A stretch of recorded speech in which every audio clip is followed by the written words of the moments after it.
Alors, rapidement, ce texte-là, il est présent. Alors, vous avez tous les éléments d'information sur le blog IEFM en crise qui a été mis en place en fin d'année dernière. Vous avez donc l'AG, vous tapez « Enseigner est un métier qui s'apprend » et vous allez tomber sur un blog. Et sur ce blog, vous allez avoir l'ordre du jour de l'AG d'aujourd'hui et tous les documents qui permettent de comprendre. Donc, le texte de communiqué signé conjointement par Darcos et Pécresse et qui nous est arrivé jeudi soir, vous l'avez sur le site, c'est pour ça qu'on ne l'a pas ressorti aujourd'hui. Alors, je voudrais vous en faire une lecture informée, un peu contextuelle. Alors, d'une part, les syndicats d'enseignants du premier et du second degré ont adressé des courriers à leur ministère de tutelle, l'enseignement, le ministère de l'Éducation nationale. Les deux ministères ne daignent pas répondre ni à la CDIEFM, ni d'ailleurs à la conférence des présidents d'université aussi, qui leur avait demandé, qui avait exigé que des précisions soient données sur les stages. Alors, la CPU, donc le ministère Pécresse, demande que des précisions soient données sur les stages en établissement, ministère Darcos, et on répond à tous ces gens-là, notamment, vous remarquerez quand même, la conférence des présidents d'université, ça n'est pas n'importe qui, la conférence des directeurs du UFM, ça n'est pas n'importe qui, on leur répond par un communiqué de presse, c'est-à-dire on ne s'adresse pas à eux, bon ça c'est une méthode qu'on a déjà vu fonctionner plusieurs fois. On leur répond quoi? On leur répond, c'est très bien, la formation des maîtres, il faut la revaloriser, etc., etc., baratin les premiers paragraphes. Mais on leur répond surtout, il vous faut déposer les projets de master d'ici au 15 février et on maintient un calendrier. Alors je rappelle qu'on devait les déposer le 15 décembre, ça veut même savoir ce que sont les concours. Là maintenant on continue à devoir les déposer le 15 février. L'Agence d'évaluation et de la recherche et de l'enseignement supérieur, AERES, les évaluera d'ici au 15 avril pour une habilitation qui permettra aux étudiants de s'inscrire dans les nouveaux masters M2 préparant au concours dès la rentrée 2009. Donc on reste sur ce calendrier à marche forcée dans lequel nous sommes depuis le début de l'année et où nous, formateurs d'enseignants, nous sommes amenés à faire nos cours du mieux qu'on peut, parce que ceux qui sont en PE1, il faut qu'ils réussissent le concours, ceux qui sont en PE2, il faut qu'ils réussissent leur formation professionnelle, et où parallèlement, les week-ends, en dehors du temps, comme on peut, en courant, en ne mangeant plus, il faut aussi maqueter, comme nous disons, c'est-à-dire faire en sorte qu'il y ait des maquettes dignes de ce nom, dignes de formation professionnelle. Bon, donc ils nous maintiennent ce calendrier. Il faut savoir que pour une remise le 15 février, ça suppose que les conseils des universités puissent regarder ces documents et donc que les choses soient prêtes pour le 25 janvier. Alors nous sommes aujourd'hui le 19 janvier, il faut que tout soit prêt vers le 25 janvier. Un des éléments très importants de ces masters, c'est qu'ils préparent à des concours. Eh bien, vous ne le croiriez pas, mais la maquette de ces concours n'est pas encore sortie. On a eu des documents préparatoires, mais on n'a pas la maquette définitive. C'est vraiment se moquer du monde, de la même manière que donner les stages aujourd'hui et sous la forme où ils sont, c'est aussi se moquer du monde par rapport à ce qu'est un master professionnel. Alors maintenant, si on regarde les 4 mesures qui figurent dans ce concours, et le 5e point crucial qui est absent, le 5e point crucial absent, c'est celui des concours.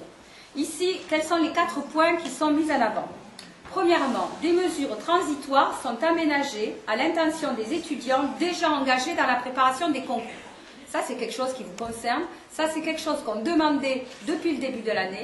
Ça, c'est quelque chose que vous pouvez voir, qui a été demandé par la CDIEFM et que vous pouvez voir aussi sur le forum du SNUIPP, le syndicat des enseignants du premier degré. Donc ça, voilà, enfin, on nous répond sur les mesures transitoires. Je vous lis le paragraphe, à moins qu'on ne vous l'ait déjà... Est-ce qu'il faut que je le lise dans le détail ou pas? Oui, oui.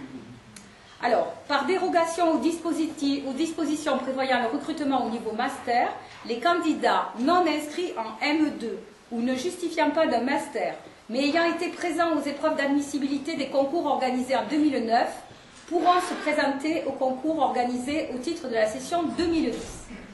En outre, et en accord avec la CPU, donc la conférence des présidents d'université, les ministres demandent aux universités de valider tout ou partie du M1 pour les étudiants ayant préparé les concours. Les candidats admissibles au concours 2009 pourront s'inscrire en M2 en septembre 2009 sans avoir à justifier d'un M1. Les candidats présents aux épreuves titulaires d'un M1 mais non admissibles pourront s'inscrire en M2 en septembre 2009. Alors un paragraphe intéressant aussi qui est important, la validation partielle d'un M1 pour les candidats présents aux épreuves d'admissibilité sera appréciée au cas par cas selon l'évaluation de leur parcours par les commissions d'équivalence des universités. Bon, ça c'est exactement ce que nous, à l'IEFM Midi-Pyrénées, on demandait pour vous. C'est pour ça qu'il y a eu des contraintes aussi sur la conversion en notes des concours, hein, qui a posé problème et qui n'est pas très satisfaisante. Mais l'idée c'est bien ça, c'est qu'un étudiant aujourd'hui inscrit dans la préparation du concours du CRPE notamment, et qui échoue à ce concours, ait quand même la possibilité de faire valider son année, ou une partie de son année, en tout cas de s'inscrire en M2 à la rentrée. Un dispositif de bourse complémentaire aux bourses sur critères sociaux déjà existantes permettront désormais de favoriser la promotion sociale et la poursuite d'études vers les métiers de l'enseignement. Ce point-là, je suis d'accord, totalement d'accord, c'était une revendication numéro je ne sais pas combien, hein, mais c'était une de nos 4 revendications nationales, elle a été entendue, c'est parfait. Alors maintenant, regardons comment elle a été entendue et comment les technocrates de Bercy évaluent le pouvoir d'achat aujourd'hui d'un étudiant. Les étudiants inscrits en 2e année des masters, préparant au métier de l'enseignement et de la formation, et qui prendront l'engagement de se présenter au concours de l'enseignement, ont naturellement accès à l'ensemble des bourses sur critères sociaux et aides au mérite du ministère de l'Enseignement supérieur. Autrement dit, ce qu'on va lire ensuite, hein, ça n'est pas les bourses, c'est les éléments supplémentaires qu'on ajoute aux bourses existantes. Ils bénéficieront en outre de 2 dispositifs complémentaires. Premièrement, afin d'attirer vers le métier d'enseignant les étudiants les plus motivés, 12 000 bourses d'un montant maximum de 2 500 € et calculées en fonction du revenu fiscal de référence, seront attribuées sur critères académiques pour l'année M2 aux meilleurs étudiants de M1. Deuxièmement, pour favoriser la promotion sociale et la poursuite d'études pour devenir enseignant, dans des familles modestes, mais qui ne relèvent pas cependant des bourses sociales existantes, en gros c'est ma femme de ménage et son mari qui est infirmier, les étudiants ayant droit à une bourse à caractère social de montant échelon 0, c'est-à-dire les étudiants qui sont dispensés du droit d'inscription à l'université, sont dispensés de la sécurité sociale, mais ne touchent rien d'autre et n'habitent pas chez leurs parents, peuvent bénéficier d'une bourse complémentaire de 1 449 € annuels.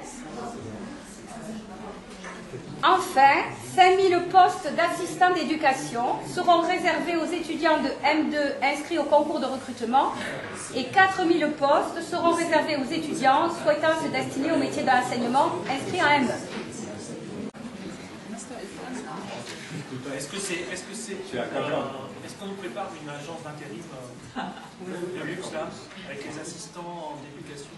Alors oui, effectivement, les assistants d'éducation, en gros... Est-ce qu'ils vont remplacer des profs malades? Par exemple. Préparer le M2 et à préparer le concours.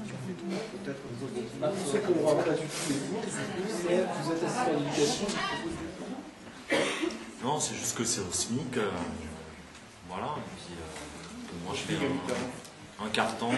En gros, c'est ou un quart-temps ou un mi-temps. Après, c'est un mi-temps 500 €, un quart-temps 250 €. Ouais. Mais après, je sais que moi, par exemple, cette année, j'étais inscrit en mi-temps. Et on m'a dit à l'UEFM, si tu es inscrit en mi-temps, tu ne pourras pas réussir ton concours. Donc, ou tu choisis, ou tu travailles, ou tu viens à l'UEFM. Donc, finalement, j'ai fait un quart-temps, donc je gagne 250 € par mois. Et c'est vrai que c'est déjà énorme. 10 heures en plus dans une semaine, c'est 10 heures en moins de travail. Et je veux dire, la différence de niveau, il faut vraiment... C'est avant d'être d'intérieur. Là, justement, le contrat spécifiait qu'il fallait que l'emploi du temps soit aménagé en fonction des études qu'on suivait, en fait, quoi. Et là, c'est pas forcément le cas. De toute façon, pour les gens qui seront assistants d'éducation, ils seront forcément dispensés d'assiduité en Master 2, de toute façon, à l'université, parce qu'ils ne pourront pas à la fois suivre leurs études et tous les cours, et en plus travailler dans leur collège, il faut s'y rendre, dans un lycée, il faut s'y rendre, etc., etc.